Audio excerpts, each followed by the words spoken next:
Good afternoon. It's Thursday, the 6th of April 2017, just after 1 o'clock. Welcome to UK Column News. I'm your host, Brian Gerrish. With me in the studio, of course, Mike Robinson. Well, it's not too bad here in Plymouth, a little bit chilly, but still quite a lot of blue sky. We understand it's brightening up in the Netherlands, which is always a good thing. We'll get straight on then with Samantha Baldwin, who has apparently been tracked down, and the two children are being described as, quote, safe. I didn't doubt for 1 second they would be anything other than safe. Now, of course, she went missing with her sons following a family court hearing in Nottingham at the end of March, where custody had been removed for the children.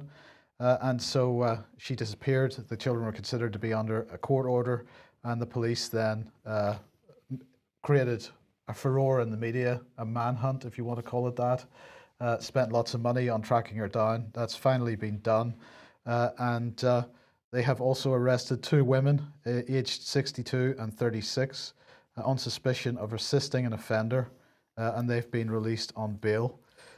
So it's interesting, Brian, that I assume it's because there was a hunt for these three that the children have been named and the children have been imaged and images all over the mainstream media, which is really pretty unprecedented for a child-related case. I'm going to say yes and no, Mike, because of course when the authorities want to change the rules or break the law, they just do it to meet their own agenda. But of course this case, it's what has not been reported, which is the key factor. So at the moment, all of the onus is, of course, pointing that the mother is the criminal. However, information that has come into the UK column, and I know there are other websites carrying this story as well. I think Alice Through the Looking Glass is one of them, are saying actually there's much more background to this. And what about other partners involved in this particular case? But there seems to be a complete media blackout on any balance in the story. So there's something very, very strange about this case. It is Nottingham, of course, with its appalling track record in protecting children who have been abused. And of course, it was Nottingham Constabulary that were hounding and harassing and victimising Melanie Shaw when she reported child abuse. And on that note, we should also remind people that Melanie Shaw's still in prison. But the main case that comes to my mind, Mike, is Linda Lewis from South Wales. This is going back many years, but essentially Linda took her daughter to America in order to get a medical diagnosis, which she did. But in Florida, American police, one of the officers drawing his guns, and Neath Port Talbot Social Services simply took the daughter, flew her back to UK on a false passport, and that little girl was put in a psychiatric unit and told that her pain was imaginary. So social services, once they can touch a child, and remember, any child that social service can actually put their hands on, a value of £70,000, that's the figure. The moment there's contact between the state and a child, £70,000, and everything that happens thereafter creates money through the courts, through clinical psychologists, psychiatrists, whoever's brought in. More and more money starts to circulate around the children. So two boys, very valuable assets, Mike. Yes, and of course we have dealt with quite a number of cases which seem to be running on the same kind of template. Cheryl Stannard being another one, where you know the mother has gone to social services for help and discovered the system turn on them like a rabid dog. And of course that is the basis of the Hampstead case, which has now got almost a manic response from police and authorities in London. There will be more. Well, let's bring in this. This is a couple that have been fighting for their baby son, baby Charlie. And it's gone to court because essentially they're now waiting for a judge to decide whether the little boy is going to die.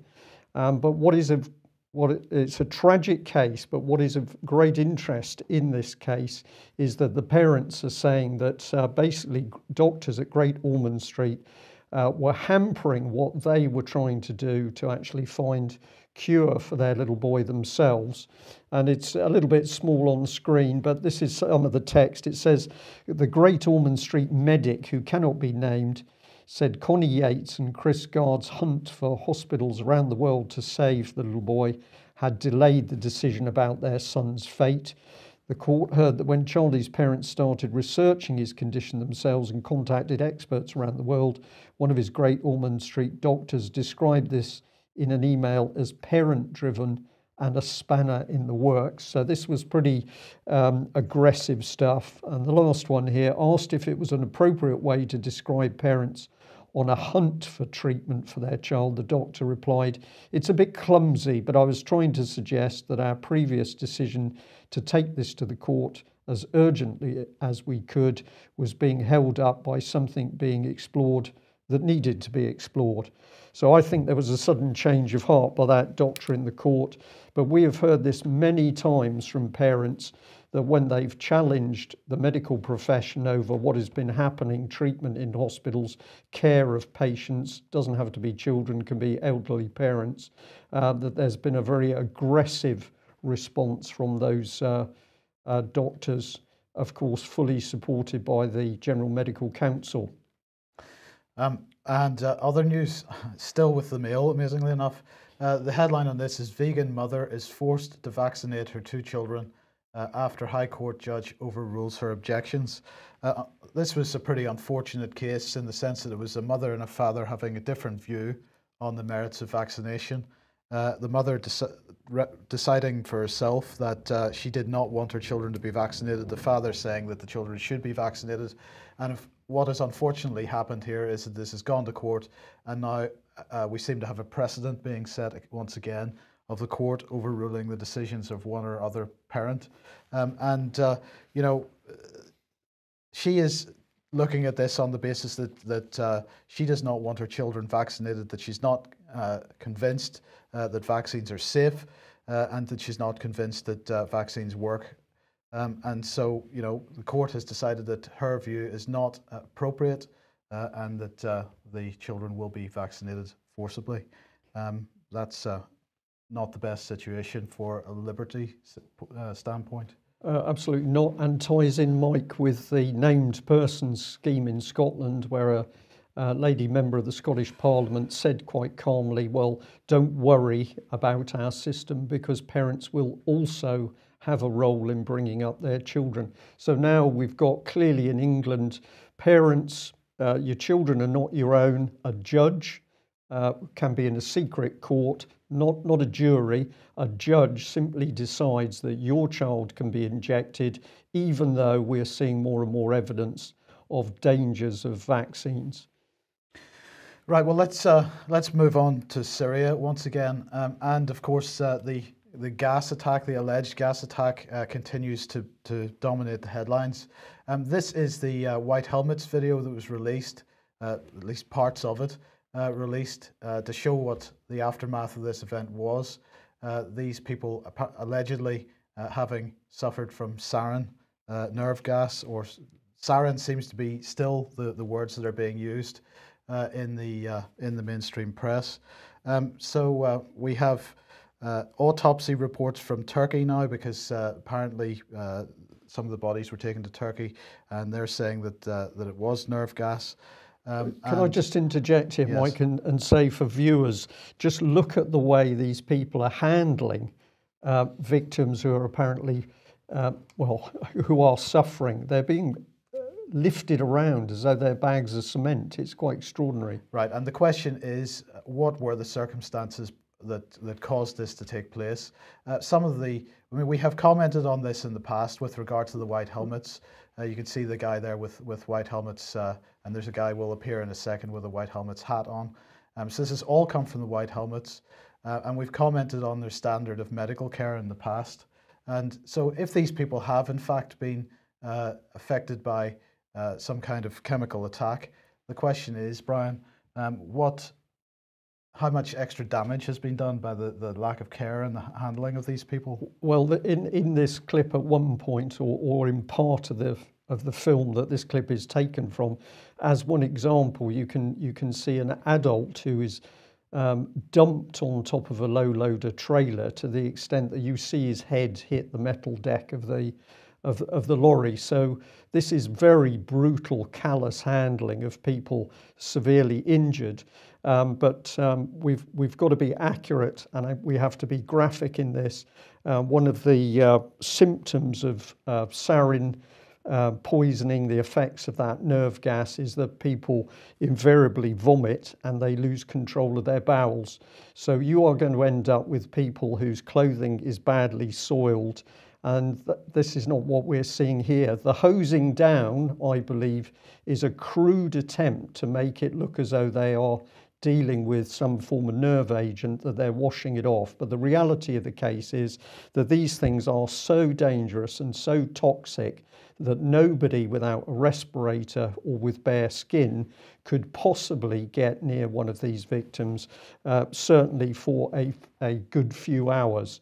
So it's absolutely remarkable that we've got people lifting these bodies as if they're pieces of meat, dumping them into the backs of wagons, and no protective clothing whatsoever. Well, let's just remind ourselves of what the people that were dealing with the sarin attack in Japan in the early 90s were wearing.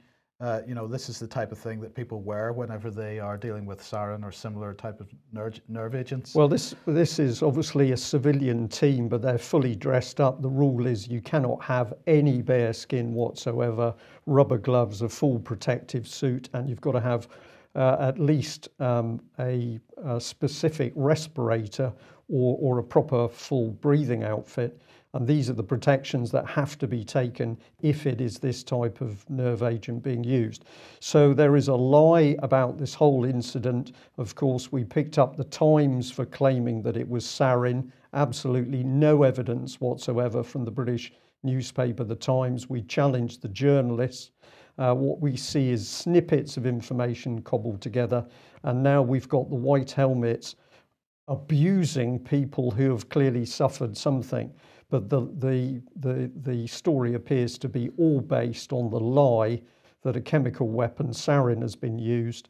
And of course, if it's sarin, that makes it easy to try and blame it on the Syrian government, because allegedly they had stockpiles. If it isn't sarin, if it is some form of chemical that's been released, well, this would fit the picture with the terrorists, of course. Well, we'll come on to that in a second. But other images starting to make appearances on Twitter and so on, of course, and people are asking about some of the dead children in this, and some of these children seeming to be exhibiting injuries which are not related to a chemical attack.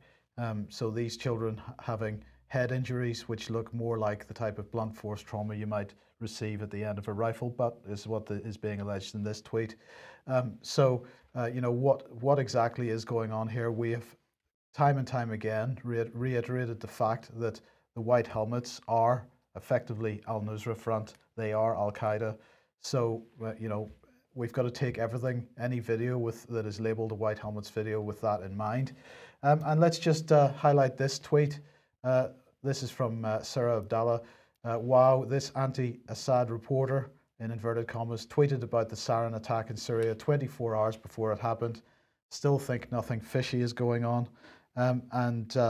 So the Arabic there says, tomorrow a media campaign will begin to cover intense air raids on the Hama countryside and the use of, this says the use of chlorine against civilians, but nonetheless. Well, I think that's a very significant comment there, because chlorine, of course, would still be capable of killing and would still be capable of causing huge problems. So we get a warning 24 hours in advance about a chlorine attack.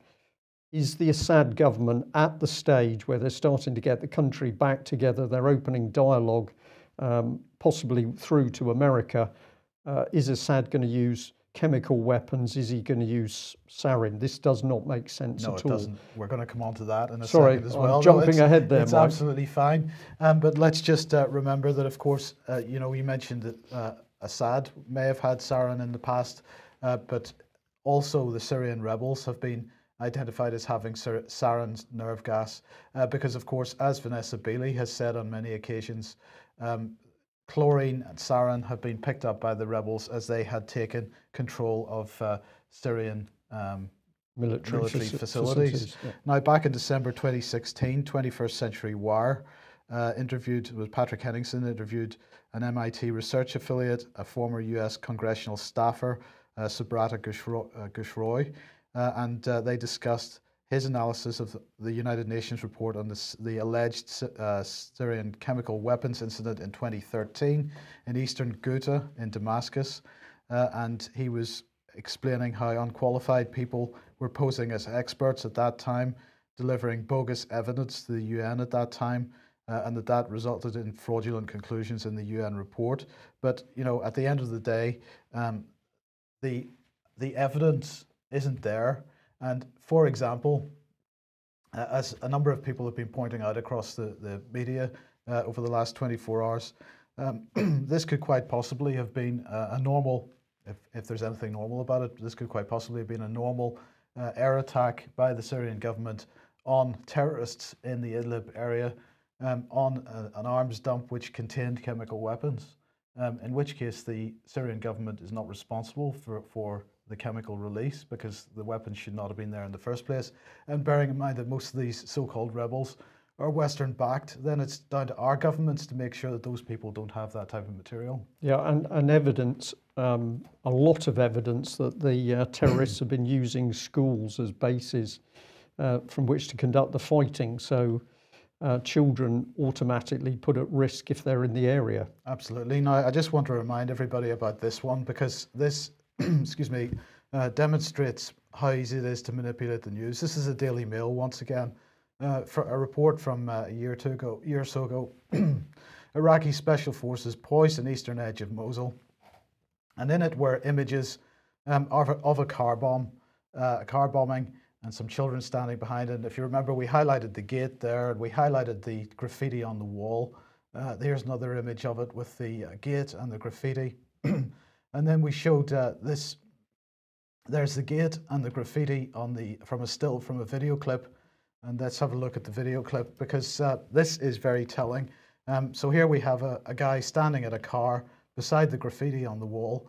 He runs away from the car, or he moves away very quickly from the car, gets into a 4x4 and drives away, and the car explodes. So this is the car bomb from the Daily Mail article. The car explodes at the wall in 1 second.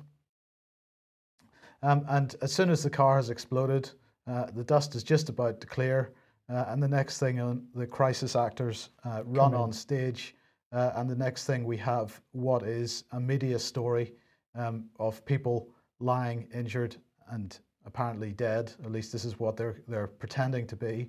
So these people are all actors running into the scene, lying down beside the burning car, and then we've got the people coming in, panicking and gesticulating and pretending to be in a state of panic. So this is how easy it is to present a story fraudulently. And the fact is, the Daily Mail published the photographs of this without any due diligence. And we're seeing this more and more, that obviously the reporters are just picking up stuff willy-nilly off the internet. They think that because they've got internet sources in the Middle East, that these sources can just be then brought into British newspapers. So the Times got very wobbly yesterday when we challenged them over the validity of sarin. The lady was very nice, but once I'd said to her, look, this cannot be right. What was the next thing? Perhaps you might like to write to the letters editor. Well, no, I don't think so. This is to do with accuracy of reporting and fake news. Right, let's move on then to the UN Security Council. Excuse me. So the United States, the UK, and France put in a UN resolution yesterday to try to deal with Syria following this alleged incident, and Russia and China vetoed that, with one other country whose name escapes me at the moment. And what then happened was that Matthew Rycroft absolutely seems to have gone off his head and making derogatory comments about Russia in particular. So Russia then put in a draft resolution of their own, calling for a true investigation into the alleged use of chemical weapons in Syria, because the Russians are not going to take this lying down, as it were. They want to have a proper investigation into exactly what happened here. But Matthew Rycroft had said that by defending the Syrian government, that Russia makes Syria's population suffer. He said each and every abuse of their veto has consequences for the people of the town in the attack. These consequences have been unspeakable. And so he went on. The Russians took that pretty badly. They said that Rycroft's comments were beyond the bounds of diplomatic decency. They're absolutely inadmissible. They should not be repeated, and we will no longer listen to this. I thought that the British diplomacy had long parted with these rudimentary methods. We need to think seriously about this. I repeat that we will not be able to resolve the Syrian crisis and other world problems, including aggressive terrorism, without joining forces in earnest. We are ready for collective work. So again, in the Security Council, okay, they vetoed this resolution because they understood the consequences of it, or they understood what was behind this resolution. But the Russians, once again, saying we're only going to deal with ISIS if we work together. And Matthew Rycroft doing nothing but hurling abuse directly at the Russian. It's just obscene, Brian. But this is not he's being diplomacy. outplayed, isn't he? You're getting this reaction because he's basically not up to the job, and the Russians are applying truth to the situation. So he's exposed. Absolutely. So let me bring in Peter Ford at this point, the former ambassador to Syria, former UK ambassador to Syria, because of course you mentioned US-Russia relations. And so there's two interesting things about the timing of this event.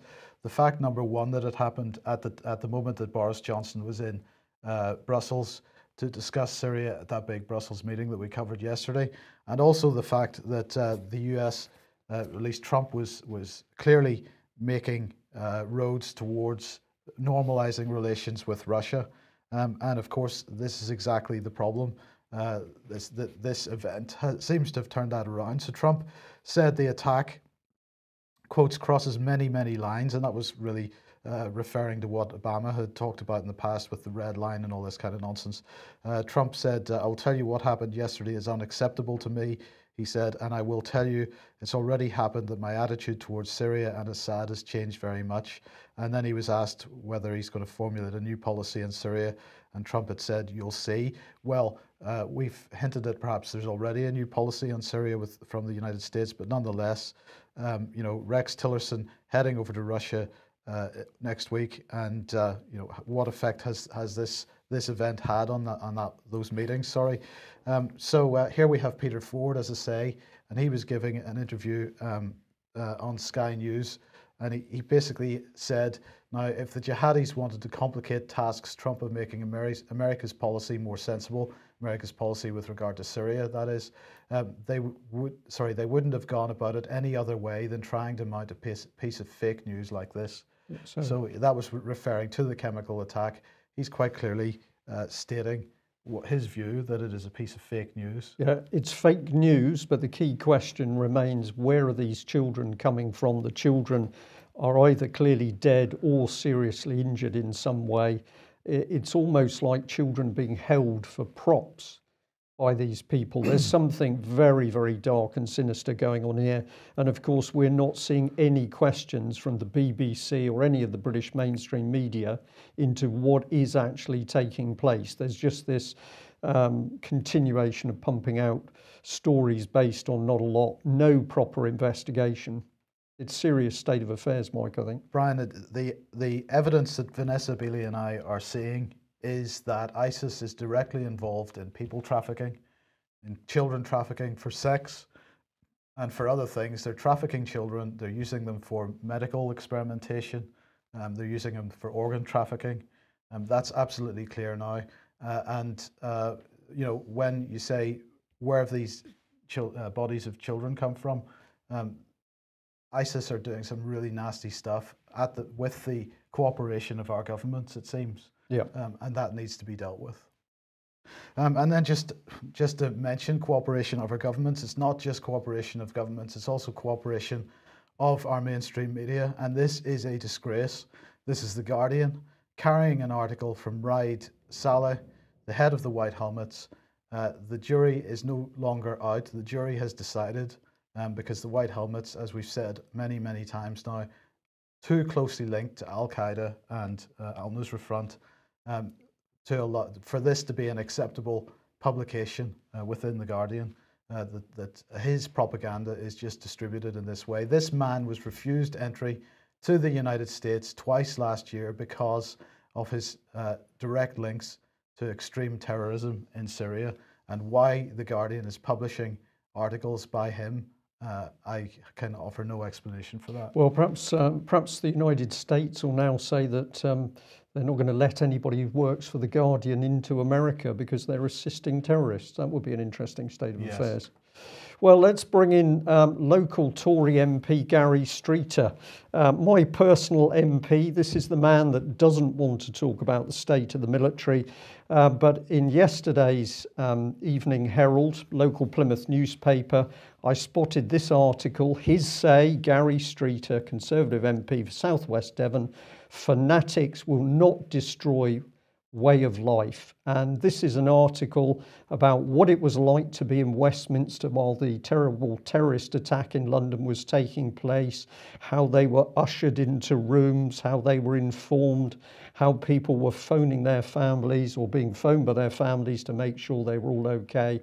This is all hype about the elite in Westminster, but it was this paragraph that caught my attention. Let's bring it here. How fortunate we are to have such skillful, brave and professional security and police officers keeping us all safe in the Palace of Westminster. How saddened we were to learn more details of the tragic loss of life. How glad we were that the attacker had been shot dead. This is a Christian MP. Let's remind ourselves this is the man who also voted for bombs to be dropped on Syria. He's glad that a man is shot dead, but of course that man is shot dead, so there's no evidence, there's no investigation for the British public. But this whole article is about us, the politicians, and we're safe because we're in our little fortress surrounded by police with submachine guns. Honestly, I have to say, I think this is one of the most sickening articles that I have seen. Time that these MPs got off their backsides, got out there, started to ask questions as to why their aggressive policies in Syria, Iraq, Yemen, Libya, Syria, this is where the terrorism has come from, hasn't it, Mr. Streeter? I won't expect a reply to that question. Well, let's bring in the Great Moot, 22nd of April in Nottingham. This is a fantastic venue. We are pushing it as hard as possible because we have had people saying to us for so long, what we need is time, excuse me, to be together in order to exchange ideas and expertise and talk about what is really happening in this country. So over 900 places, ticket sales have been going well, but we would like to see this hall packed full of good people who are there to try and do something to stop what is happening in UK. And if you say to me today, what is happening in UK in 2017, I say a dictatorship is installing itself very, very quickly. And as we've seen from Mike's report earlier, it's a dictatorship which will simply control your children. It doesn't matter what your view as a parent is, the state is going to dictate what happens to your children, never mind what it's got planned for you. So if you're beginning to feel passionate about what's happening in UK, it doesn't matter what colour you are, what religion you are, what your background is, come along to that event. Tickets, £10 on the door. And sorry, we'll add this one in here as well. UK column, we do what we do Monday to Friday with a remarkably small team. And if you like what we are doing, then we say, please support us with subscriptions or donations, because we can't do it without that support. Would we like more people subscribing? Of course, because we would like to expand the news coverage that we're providing. And we can only do that by being able to take on additional people and at least cover their basic costs to do so. So if you're not a subscriber, please get onto the UK Column website and join us and become part of what we think is the only proper news service that's operating in UK today. Tonight, Ian Crane is in the studio. So 7:30, the Crane Report, he'll have Thomas Sheridan on with him. And at 9 p.m, the fracking nightmare. And he is really focusing on the increasingly aggressive behaviour of the police. And I think even since in the 2 weeks since the last fracking nightmare, the aggressiveness of the police with the protection community has increased enormously. So join us at live, ukcolumn.org/live for those 7:30 and 9 p.m. Of course, we'll rerun this news in between. We'll just say Mike is suffering a little bit with a cold, and there's a little bit of something hovering around us. So I know a few people are picking up a bit of wobbliness in the voices. We're doing the best we can today. Yes. So where are we? Right, online censorship. Germany approves bill curbing online hate crimes and fake news. Now, Germany, a bit special in its sort of online rules and regulations, but this is a new bill which has to go in front of Parliament, of course, but will potentially impose fines of up to 50 million euros on Facebook, Twitter, and other social media platforms if they do not remove certain types of content as quickly as possible. So they need to ensure, obviously, criminal content as defined by German law, according to this article from Associated Press, will be deleted within 24 hours, and other illegal content after 7 days. So, Brian, this is a pretty spectacular shutdown, potentially of free speech on the internet, and focusing on the big social media platforms.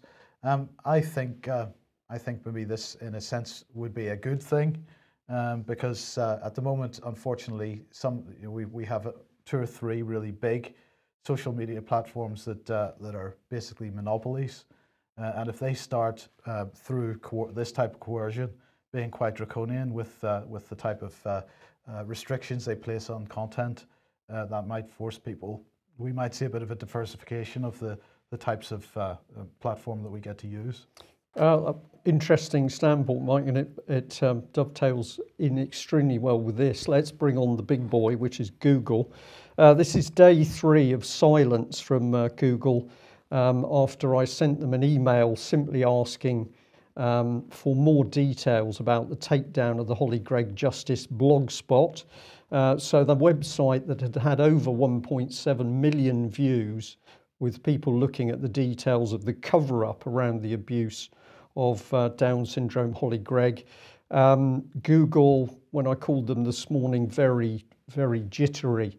I think what Google is doing is what these big companies normally do, which is pass all of the problem to the front-end media. So the man who had to speak to me was clearly in a very difficult position. He's promised that Google is going to respond to the UK column questions. But of course, we say that the takedown was done at the behest of the Scottish government after they received letters challenging particularly Nicola Sturgeon over child abuse in Scotland.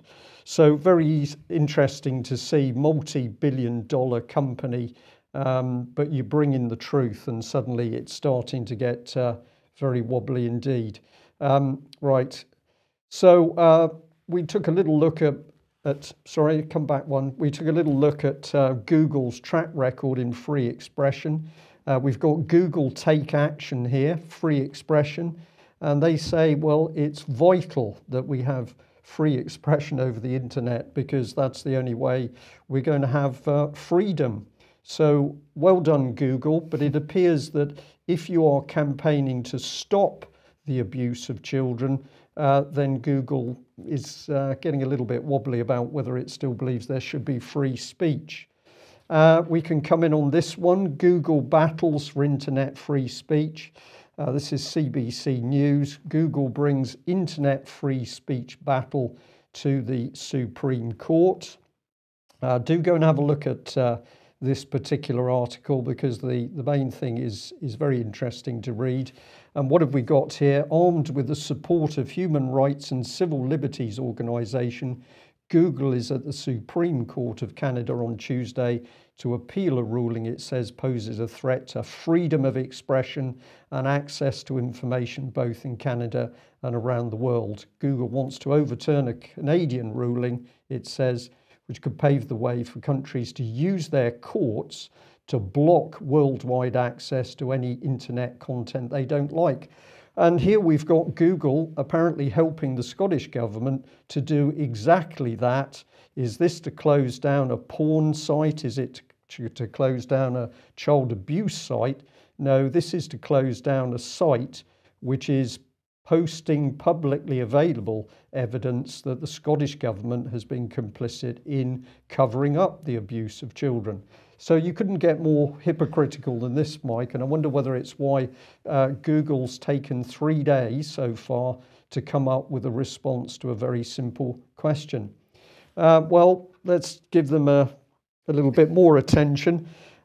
This was in the press a little while ago, and of course it was the fact that Google, in its very cosy relationship with the Tory party, was able to pay, I think it was 130 million, which is probably about tuppence to Google.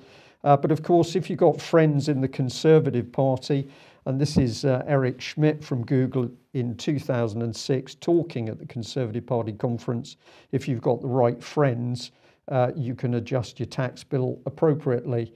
But let's remember that it's Nicola Sturgeon who's in the spotlight, because we're pretty confident that it's Nicola Sturgeon's office that has driven this Google takedown. So we are asking the question.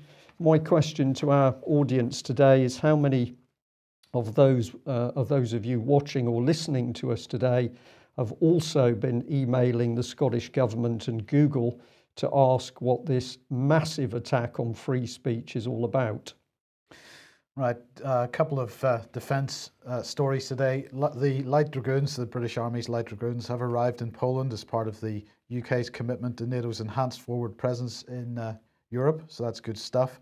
150 UK personnel have travelled in from their base at Catterick Garrison, and they are well, enjoying themselves in Poland, heading off to Estonia and doing some stuff over there to annoy the Russians, I think. And then the other piece of news is on the F-35, because apparently, well... I'm laughing again, Mike. We got to the point in the news where we're now in La La Land. Yes, Yeah. well, yes, indeed. So, well, basically, deep maintenance and repair of the engines for the F-35 is going to be done in Turkey, apparently. Right, so let's get this right. Our warships, perfectly decent, serviceable warships, are sent to Turkey to be scrapped, and then when we get the F-35, which is supposedly going to get our carriers to sea and operational, who's going to maintain them? Turkey is. Yes, well, apparently this is because there are 9 F-35 partner nations: the US, the UK, Australia, Canada, Denmark, Italy, Norway, the Netherlands, and Turkey. And that each of them is going to have, or they're going to share maintenance tasks between all of those people. So there's also going to be some maintenance done in Australia, for example. And the Ministry of Defence said the UK's security of supply of F-35's engines is not impacted by this. They say the F-35 is an international programme with maintenance and repair hubs in Europe, North America, Asia Pacific, and a global support network that ensures security of supply for all involved.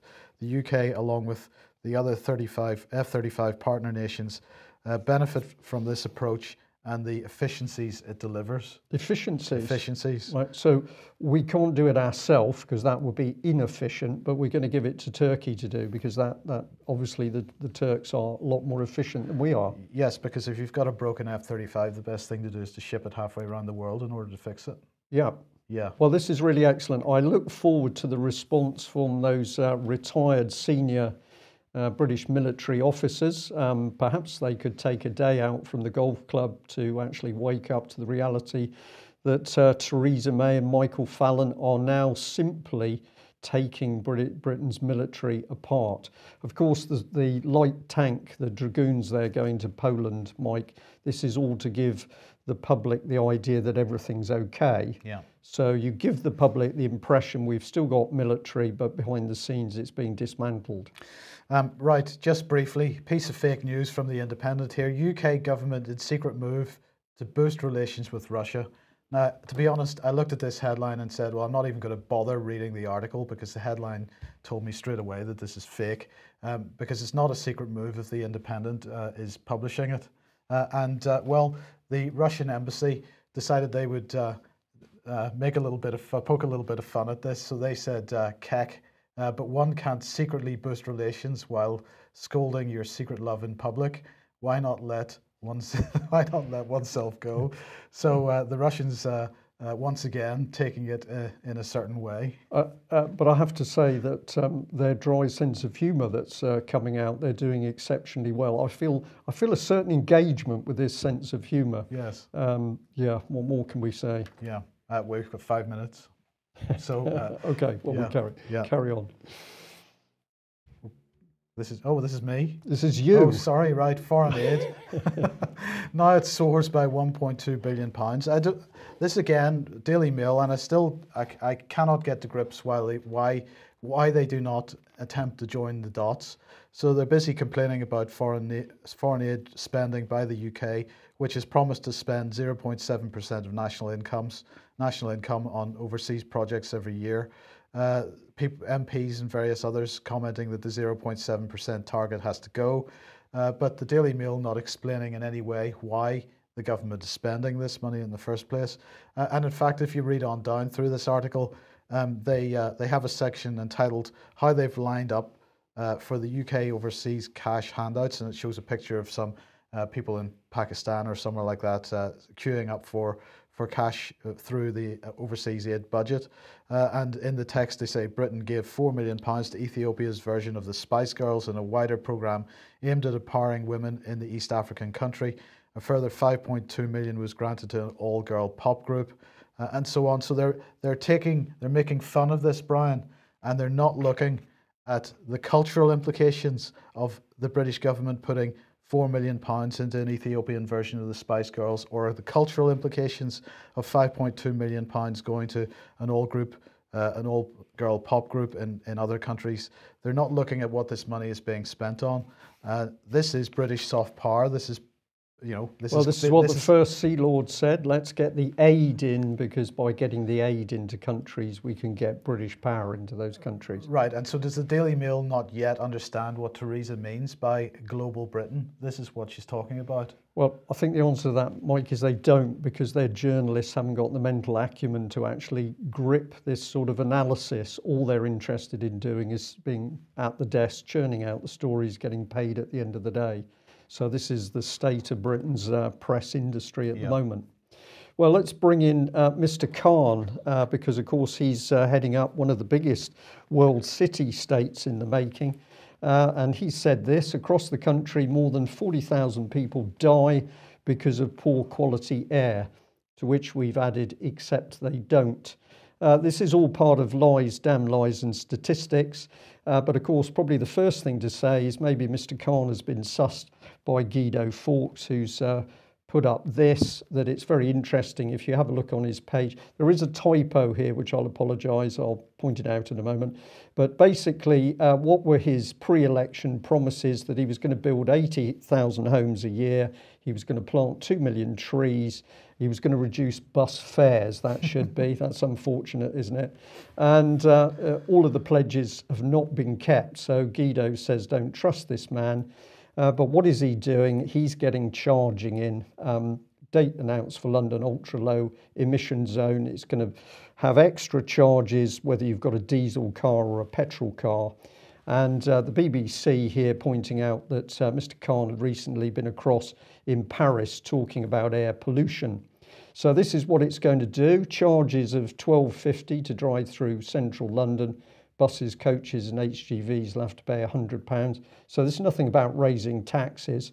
And of course, this is all to do with Euro 4 standards, European standards, but we're out of the EU, aren't we, Mike? Yeah, but the problem is that these standards, of course, being pushed through the EU, but this is a wider global agenda at work. Absolutely. Well, Reality Check had a look at this and said, well, don't worry, because this is a statistical construct, not a count of deaths. Excuse me? It's a statistical construct, not a count of deaths.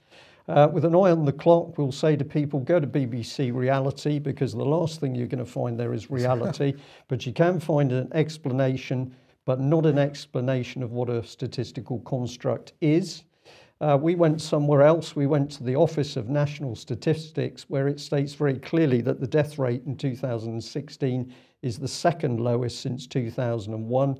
That is the pollution, presumably, Mike. Yes. Okay.